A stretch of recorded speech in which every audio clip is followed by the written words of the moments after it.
Bonjour à tous, c'est Paul Dam pour vous présenter un sapin en sucette sur un thème de prime abord un petit peu malsain, à savoir la scarification. Mais nous n'allons pas scarifier des corps humains, nous allons envisager la scarification d'une extrémité de tronc. Bon, de prime abord, on se dira une scarification, c'est pas vraiment quelque chose de très tendance. Néanmoins, rappelons que malheureusement, il est possible que des arbres soient abîmés, tout comme des êtres humains. Et pour la question de l'arbre, j'ai envie de me demander un petit truc. Et si dans la plaie qui va se produire, on y inclusait une graine? Bon, vous allez me dire, c'est complètement stupide. Et vous aurez peut-être raison, peut-être tort. Car le scénario que j'envisage, donc scarification d'une des branches de l'arbre, serait de telle façon que, en fait, bien sûr, il va y avoir une, un rejet de latex peut-être ou de sève, je ne sais pas, peut-être de la sève, plus même de la sève, encore que je n'ai pas dit de quel arbre il s'agit. C'est. Donc peut-être pourrait-il s'agir d'un EVA ou je ne sais quoi. Mais dans le cas présent, on va éviter les VA. Et on va prendre un arbre plutôt volumineux. Je pense particulièrement à, encore une fois, un marronnier d'Inde. Et les marronniers d'Inde sont parents avec les châtaigniers. Donc, vous me voyez venir. Mettre en somme une châtaigne dans la plaie de l'arbre en question. Donc, la possibilité que comment dire, la graine germe, ben, il y a une possibilité tout de même. Et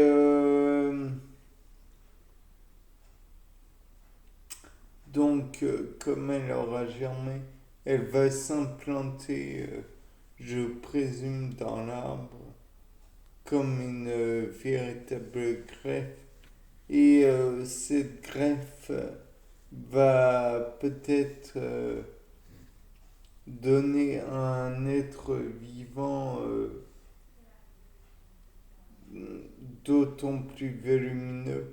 Mais le problème est que cette greffe, pour qu'elle tienne, pour qu'elle donne plutôt un être vivant, faudrait qu'elle tienne. Donc l'idée c'est que elle doit être implantée, certes, et recouvert d'un genre de mastic de greffage pour éviter d'être qu'une plante se, comment dire, se développe ou qu'un insecte ou un autre arthropode ou un parasite ou que sais-je viennent s'implanter dans la plaie et donc condamner un petit peu l'arme, si je puis dire. Et par la suite, on peut envisager la possibilité que cette châtaigne se développe correctement sur le marronnier d'Inde et finisse par donner un arbrisseau proprement parler. Et peut-être même pourrait-on le remettre en terre et que la blessure faite au marronnier va se refermer d'elle-même. Néanmoins, dans le moment où elle va se refermer et le moment où ce sera à vif, je pense que il est préférable pour ne pas altérer le marronnier de mettre un genre d'emplâtre, de mettre un pansement ou que sais-je pour éviter que d'autres animaux opportunistes viennent s'implanter dans le marronnier ou même penser à mettre donc le dit pansement, mais surtout pour pour les champignons qui vont profiter de la blessure puisque cela pourrait être des champignons nécrotrophes, nécrophytes, nécrophages. Je vous laisse le choix du terme adéquat.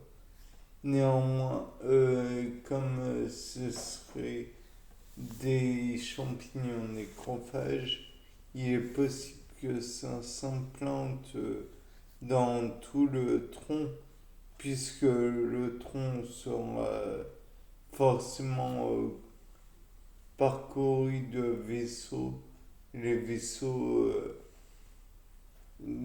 pas sanguins, mais faisant circuler les sèves. Et si la sève est corrompue par ce champignon, on peut envisager que tout l'arbre sera à terme abîmé par ce champignon. Et donc, à terme, il va finir par mourir. Enfin, toujours est-il que nous sommes dans l'idée du marronnier châtaignier. Donc, par la suite, on peut envisager la possibilité qu'il produise des fruits et graines.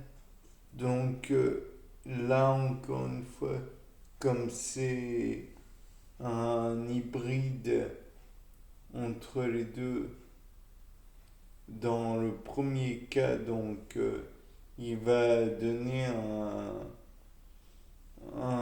comment dire, un, une graine qui va germer forcément. Mais cette graine, il est possible qu'elle soit infertile. Donc, même quasiment sûr.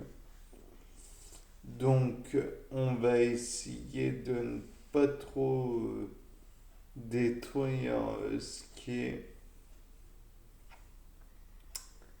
Et ensuite, on peut envisager aussi une autre possibilité, mais ça c'est si on n'a pas pris comment dire, de mesures pour éviter le drame, c'est que la châtaigne soit purement et simplement rejetée. Après tout, il est possible que sur un marronnier, il y ait des fourmis. Or, les fourmis ne vont pas se faire attendre pour retirer quelque chose qui pourrait leur être utile. Et donc manger la châtaigne, ou du moins en retirer quelques, quelques nutriments. Bien, c'était pas le dame. Au revoir.